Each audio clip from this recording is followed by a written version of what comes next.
Ini uang untukmu buat berita palsu bahwa cilok Pak Usep pakai daging ikan sapu-sapu. Sisanya biar aku yang urus. Kok tega Pak Baron ke kita, Pak? Memfitnah cilok kita pakai daging ikan sapu-sapu.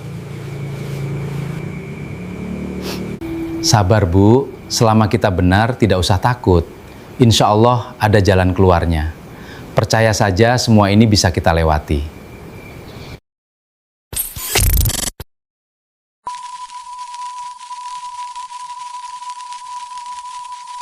Kali ini, kita bakal menyimak sebuah kisah drama yang hangat sekaligus penuh intrik dari sudut sebuah kampung yang sibuk. Melihat bagaimana sebuah persaingan bisnis cilok bisa berubah menjadi perang fitnah yang cukup licik. Dari urusan rahasia dapur, intrik percintaan anak muda, sampai intrik tetangga yang demen mengompori suasana. Mari kita simak bersama drama panjang persaingan antara dua juragan cilok.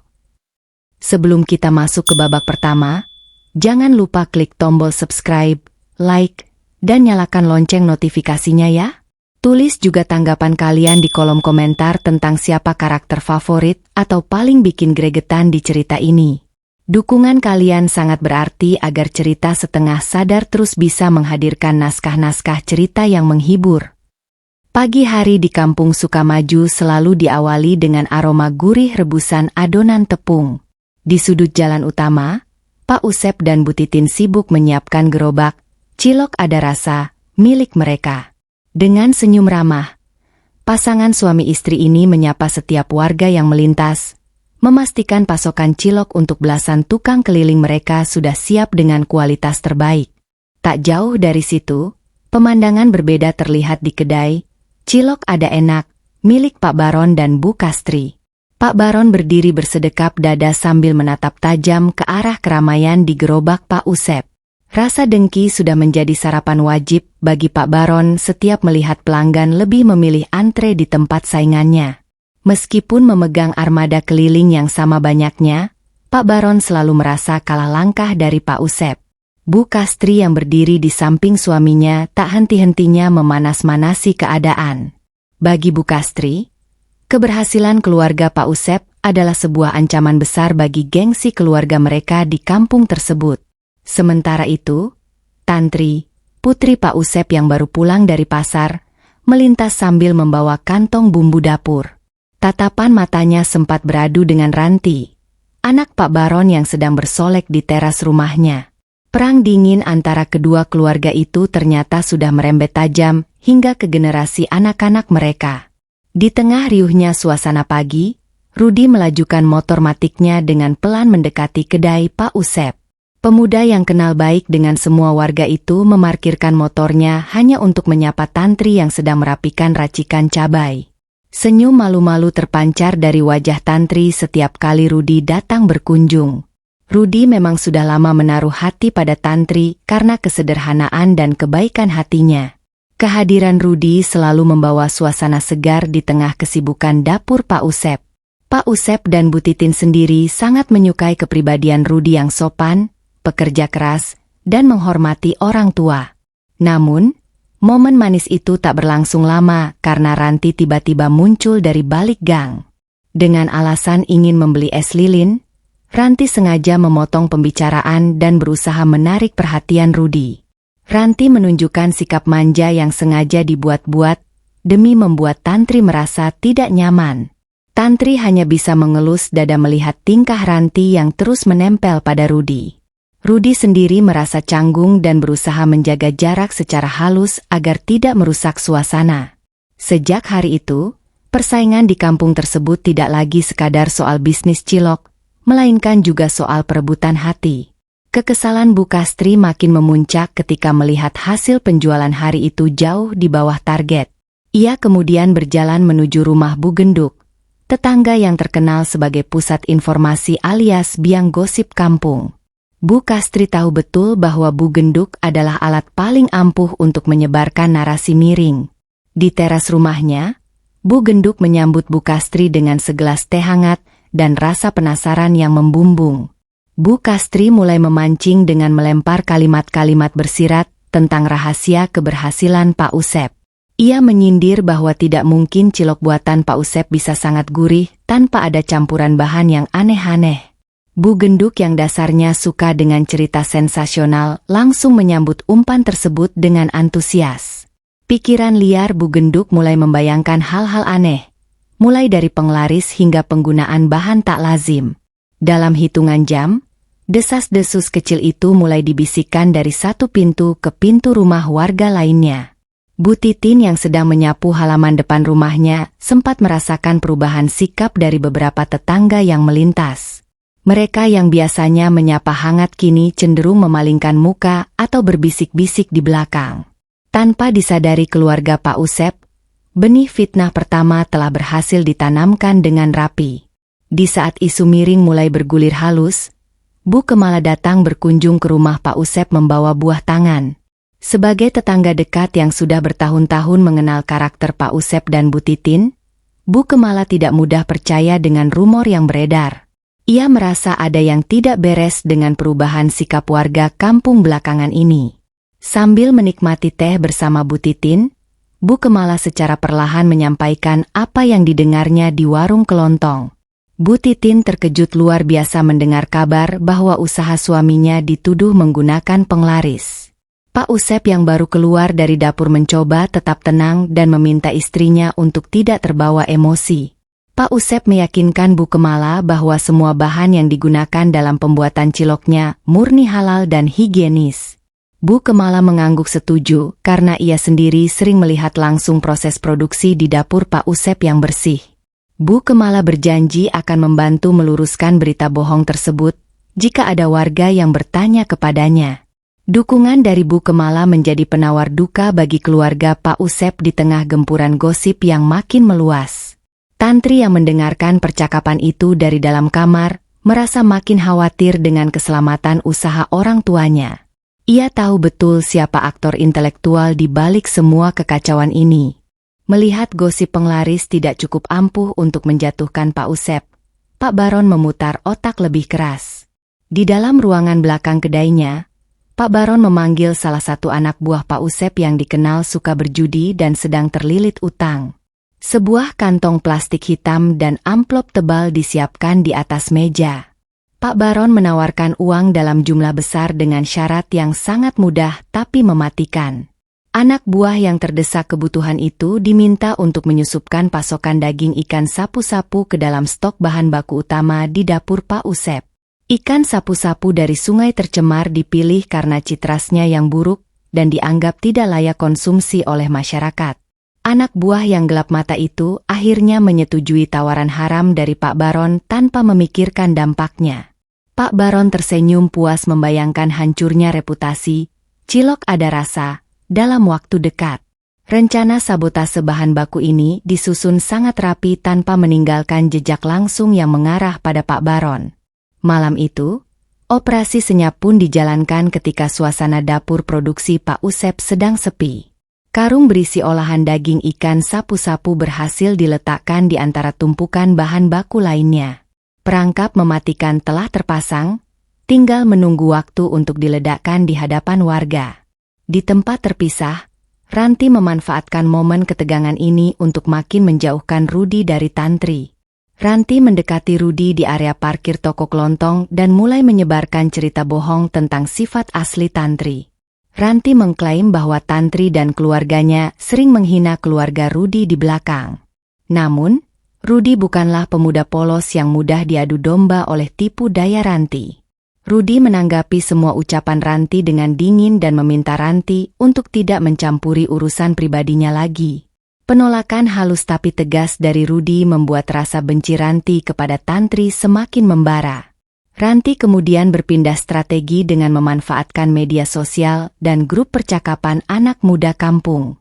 Ia menyebarkan sindiran-sindiran pedas yang mengarah pada usaha keluarga Tantri dengan kalimat yang sangat memojokkan. Tantri yang membaca pesan-pesan tersebut merasa sangat sedih dan mulai menarik diri dari pergaulan. Rudi yang menyadari perubahan sikap Tantri berusaha mencari tahu penyebabnya dan menemukan unggahan provokatif dari Ranti. Rudi makin yakin bahwa keluarga Pak Baron sedang melancarkan serangan sistematis dari berbagai lini. Perasaan melindungi dalam diri Rudi terhadap Tantri pun semakin kuat. Pagi hari yang tenang mendadak gempar ketika Pak Baron, Bu Kastri, dan Bu Genduk membawa sekelompok warga menuju kedai Pak Usep. Pak Baron berteriak nyaring mengaku mendapat laporan dari warga mengenai bahan baku haram yang digunakan Pak Usep. Suasana di depan kedai Pak Usep seketika menjadi sangat tegang dan memanas. Pak Usep dan Bu Titin keluar dengan wajah bingung melihat kerumunan warga yang dipenuhi rasa curiga. Tanpa menunggu izin, Pak Baron memimpin warga untuk langsung memeriksa gudang penyimpanan bahan baku di bagian belakang. Bu Genduk dengan suara lantangnya terus memprovokasi warga agar tidak lagi membeli cilok Pak Usep. Di dalam gudang, Pak Baron dengan sangat percaya diri langsung menunjuk karung plastik hitam yang tersembunyi di sudut ruangan. Ketika dibuka di hadapan warga, tercium aroma amis yang menyengat dari daging ikan sapu-sapu yang sengaja ditaruh di sana. Warga yang menyaksikan hal itu langsung bersorak kecewa dan marah kepada Pak Usep. Pak Usep dan Bu Titin syok berat dan membantah keras telah membeli atau menggunakan bahan berbahaya tersebut. Namun, bukti fisik yang ditemukan di dalam rumah mereka membuat argumen Pak Usep terdengar lemah di mata warga. Pak Baron tersenyum sinis di balik kerumunan, merasa kemenangannya sudah di depan mata. Berita penggerebekan itu sampai ke telinga Pak RT Rastono dan Pak Ustadz Hamid yang langsung datang ke lokasi kejadian. Pak RT mencoba menenangkan massa yang mulai emosi dan hampir merusak fasilitas kedai Pak Usep. Pak Ustadz Hamid berdiri di tengah-tengah warga meminta semua pihak untuk menahan diri dan tidak main hakim sendiri. Pak Baron dengan kelicikannya mendesak Pak RT untuk segera menutup usaha Pak Usep demi keselamatan kesehatan warga. Bu Genduk menyambar pembicaraan dengan menambah-nambahi cerita seolah-olah sudah banyak warga yang menderita sakit perut akibat makan cilok tersebut. Framing licik ini berhasil mempengaruhi sudut pandang Pak RT Rastono. Pak Ustadz Hamid yang dikenal sangat bijaksana pun merasa prihatin dan bingung melihat bukti fisik yang ada di depan mata. Meski ragu dengan tuduhan tersebut karena mengenal kebaikan Pak Usep, bukti keberadaan ikan sapu-sapu sulit untuk diabaikan begitu saja. Pak Ustadz menyarankan agar usaha Pak Usep dihentikan sementara waktu sampai masalah ini jelas. Keputusan sementara itu terasa bagai petir di siang bolong bagi Pak Usep dan keluarganya. Pak Baron memanifestasikan kemenangannya dengan berpura-pura menjadi pahlawan yang telah menyelamatkan kampung dari bahaya makanan beracun. Usaha, cilok ada rasa, resmi dibekukan di bawah bayang-bayang fitnah besar. Sejak hari penggerebekan itu, kehidupan keluarga Pak Usep berubah total menjadi sangat sulit. Belasan tukang cilok keliling yang biasanya bekerja pada Pak Usep memilih mengundurkan diri karena takut kehilangan mata pencaharian. Sebagian besar dari mereka akhirnya berpaling dan melamar kerja di tempat Pak Baron. Rumah Pak Usep menjadi sepi dan selalu mendapat pandangan sinis dari warga yang melintas di depan pagar. Bu Titin sering menangis di dalam kamar meratapi nasib usaha yang dibangun berdarah-darah kini hancur dalam sekejap. Pak Usep tetap berusaha tegar dan mengajak anak istrinya untuk terus berdoa memohon keadilan. Tantri tidak berani berangkat ke sekolah atau keluar rumah karena selalu menjadi bahan ejekan dan cibiran dari Ranti dan teman-temannya. Setiap kali melangkah keluar, bisikan-bisikan menyakitkan dari Bu Genduk selalu menyambutnya di ujung gang. Keluarga Pak Usep benar-benar terisolasi dari kehidupan sosial kampung Sukamaju. Di sisi lain, kedai, cilok ada enak, milik Pak Baron mendadak kebanjiran pembeli karena menjadi satu-satunya pilihan utama. Pak Baron dan Bu Kastri tertawa terbahak-bahak merayakan lonjakan keuntungan mereka di atas penderitaan orang lain. Namun, mereka lupa bahwa kebohongan yang dibangun di atas pasir tidak akan bertahan lama. Rudi tidak bisa tinggal diam melihat keadilan diinjak-injak begitu saja di depan matanya. Ia merasa ada kejanggalan yang sangat besar dari proses penggerebekan yang terkesan sangat rapi dan terencana itu. Rudi mendatangi Bu Kemala untuk mendiskusikan langkah penyelidikan mandiri guna membersihkan nama baik Pak Usep. Bu Kemala menyambut baik niat tulus Rudi dan siap memberikan bantuan apapun yang dibutuhkan. Rudi mulai mengamati gerak-gerik para pekerja di kedai Pak Baron dan mencari tahu asal-usul pasokan bahan baku mereka. Dari informasi seorang pedagang pasar, Rudi mendapat petunjuk bahwa Pak Baron sering memesan bahan secara rahasia di tempat terpencil. Rudi juga mulai mengawasi anak buah Pak Usep yang tiba-tiba mengundurkan diri dan mendadak memiliki uang banyak. Dengan pendekatan yang persuasif dan tenang, Rudi mencoba mengajak mantan pekerja tersebut untuk berbicara dari hati ke hati. Rudi yakin bahwa anak buah itulah kunci utama dari teka-teki masuknya ikan sapu-sapu. Sementara itu, kecurigaan Bu Kemala semakin memuat bukti ketika melihat Bu Genduk sering menerima paket sembako gratis dari Bu Kastri.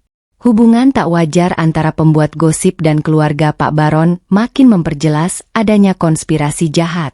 Pengumpulan bukti-bukti kecil pun mulai dilakukan secara sangat hati-hati. Suatu malam, Rudi secara sembunyi-sembunyi mengikuti mobil pikap milik Pak Baron yang bergerak menuju area pinggiran sungai. Di sana, Rudi menyaksikan langsung proses transaksi gelap antara Pak Baron dengan penangkap ikan sapu-sapu lokal. Pak Baron terlihat menyerahkan sejumlah uang tunai untuk membeli pasokan ikan dalam jumlah besar. Rudi yang bersembunyi di balik semak-semak segera mengeluarkan ponselnya untuk merekam seluruh kejadian tersebut. Kamera ponselnya berhasil mengabadikan wajah Pak Baron, penampakan ikan sapu-sapu, dan nomor polisi kendaraan yang digunakan. Ini adalah bukti otentik pertama yang membuktikan siapa sebenarnya penggunanya. Ternyata, Pak Baron sendiri yang menggunakan campuran daging ikan sapu-sapu untuk menekan biaya produksi ciloknya agar mendapat untung berlipat. Daging haram itu kemudian dipakai untuk memfitnah Pak Usep sekaligus dijadikan bahan cilok di kedainya sendiri. Kekejaman Pak Baron sungguh melampaui batas kemanusiaan demi menguasai pasar. Dengan rekaman video yang sangat jelas di tangannya, jantung Rudi berdebar kencang karena memegang kunci kebenaran.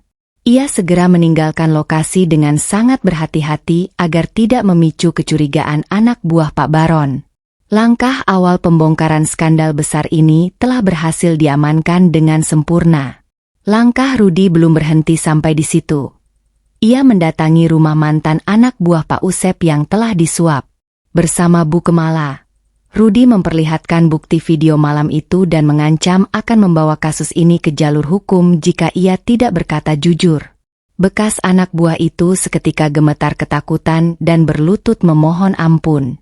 Di bawah kepungan rasa bersalah dan ancaman penjara, mantan pekerja itu akhirnya membeberkan seluruh skenario busuk Pak Baron. Ia mengaku telah menerima uang sebesar 2 juta rupiah untuk memasukkan karung ikan sapu-sapu ke gudang Pak Usep beberapa jam sebelum penggerebekan. Pengakuan jujur ini direkam secara resmi oleh Rudi sebagai bukti pendukung.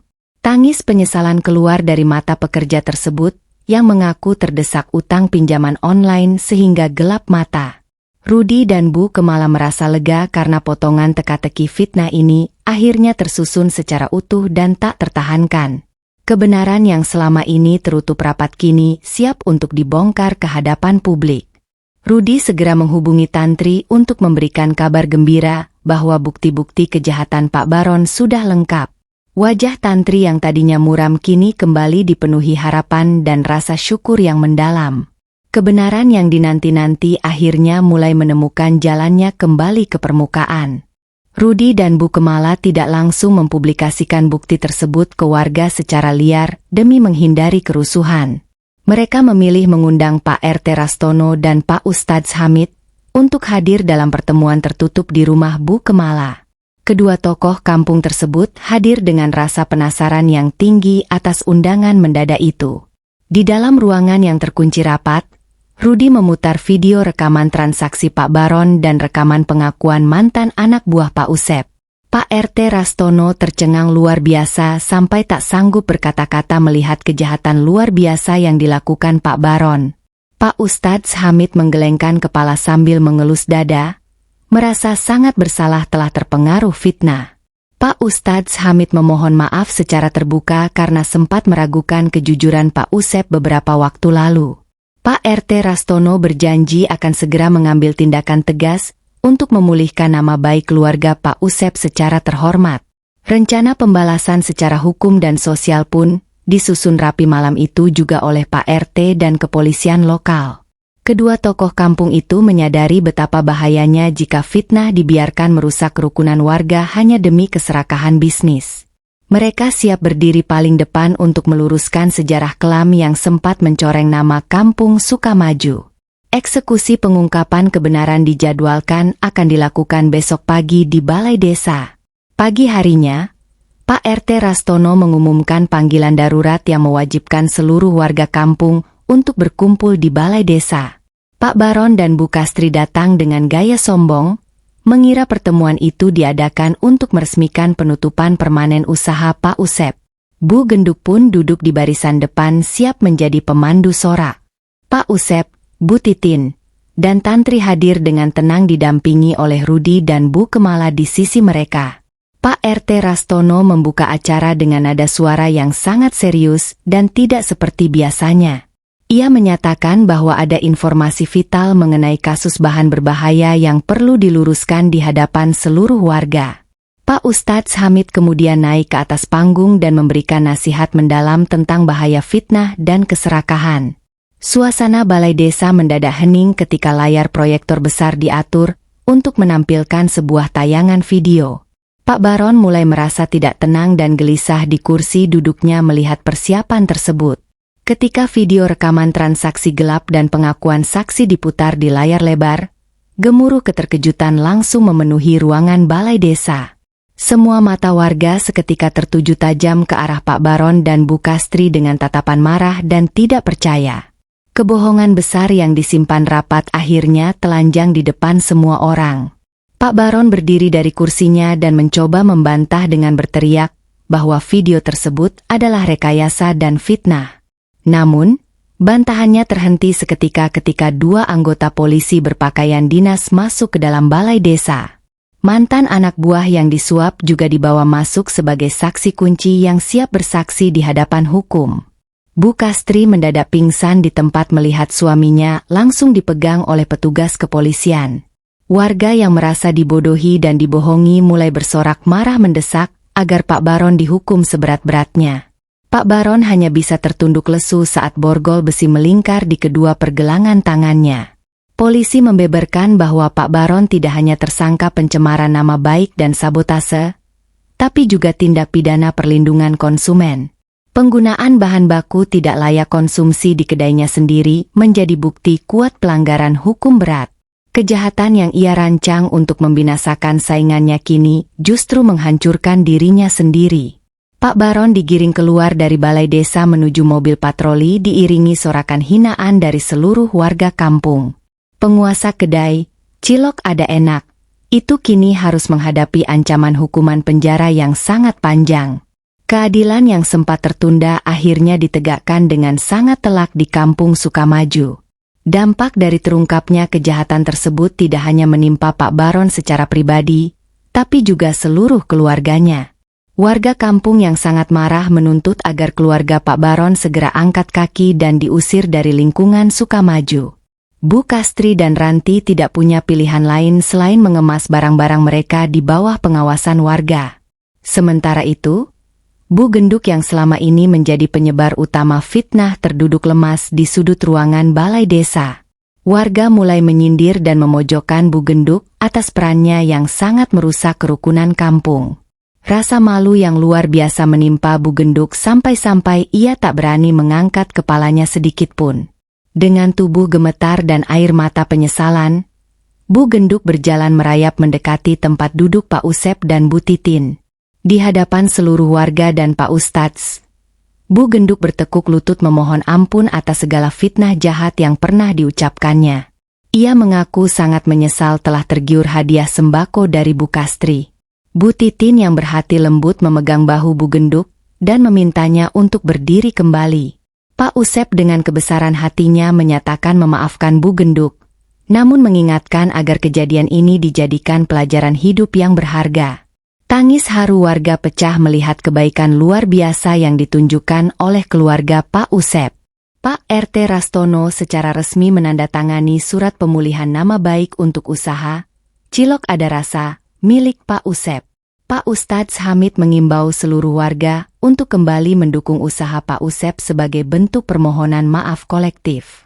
Sorak tepuk tangan meriah membahana di balai desa merayakan kembalinya kejujuran di kampung mereka. Setelah acara selesai, Pak Usep dan Bu Titin secara khusus memanggil Rudi dan Bu Kemala untuk mengucapkan terima kasih yang mendalam. Pak Usep merangkul pundak Rudi dengan penuh rasa bangga atas keberanian dan kejujurannya membela kebenaran. Tanpa perjuangan Rudi, keluarga Pak Usep mungkin sudah hancur tak berbekas. Pak Usep kemudian memegang tangan Rudi dan menyatukannya dengan tangan Tantri di hadapan semua orang. Pak Usep dan Bu Titin memberikan restu penuh bagi Rudi dan Tantri untuk melanjutkan hubungan mereka ke jenjang yang lebih serius. Senyum bahagia terpancar terang dari wajah Tantri dan Rudi yang selama ini tertahan oleh intrik. Para mantan pekerja yang dulu sempat mengundurkan diri datang berbondong-bondong memohon untuk diterima kembali bekerja pada Pak Usep. Dengan senyum lebar, Pak Usep menyambut mereka kembali tanpa ada rasa dendam sedikit pun di hatinya. Lembaran baru yang bersih dan penuh harapan siap dimulai kembali oleh keluarga Pak Usep.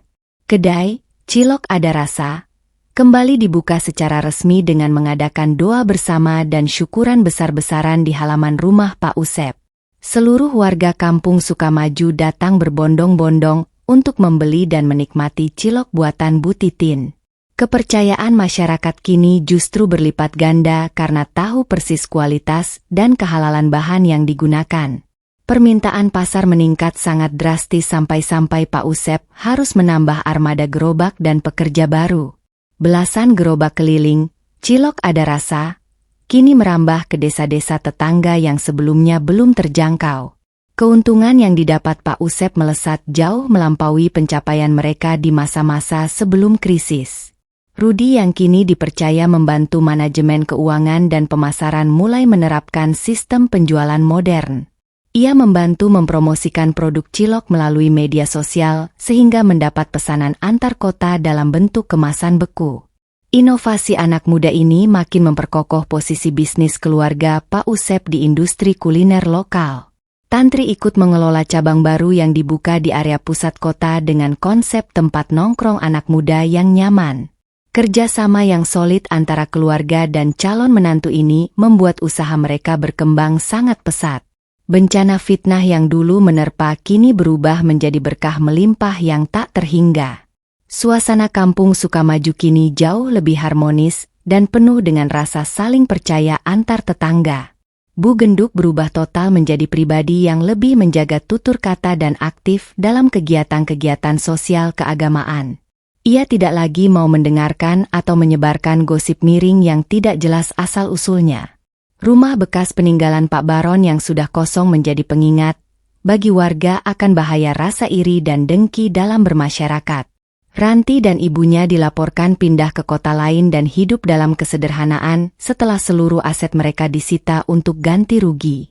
Hukum tabur tuai telah berlaku dengan sangat adil bagi siapa saja yang berniat jahat. Pak RT Rastono dan Pak Ustadz Hamid sering menjadikan kisah perjuangan Pak Usep sebagai contoh teladan dalam setiap musyawarah warga. Kejujuran, kesabaran, dan keteguhan hati Pak Usep dianggap sebagai modal utama keberkahan hidup. Kampung Sukamaju kini dikenal sebagai kawasan yang rukun dan bebas dari intrik bisnis yang kotor. Bu Kemala yang selalu setia menjadi sahabat sejati Bu Titin mendapat tempat kehormatan dalam setiap acara keluarga Pak Usep. Ikatan persaudaraan yang terjalin di antara mereka makin erat bagaikan keluarga kandung sendiri. Kebaikan yang ditanam dengan tulus akhirnya membuahkan kedamaian yang indah bagi semua orang. Acara syukuran pembukaan cabang ke-10, Cilok Ada Rasa, digelar dengan sangat meriah di gedung pertemuan utama kota. Di saat yang sama, Pak Usep dan Bu Titin secara resmi mengumumkan tanggal pernikahan Tantri dan Rudi yang akan dilaksanakan bulan depan. Kebahagiaan yang sempurna menyelimuti seluruh keluarga dan tamu undangan yang hadir. Rudi berdiri berdampingan dengan Tantri sambil menggenggam tangannya erat, siap mengarungi bahtera rumah tangga yang baru.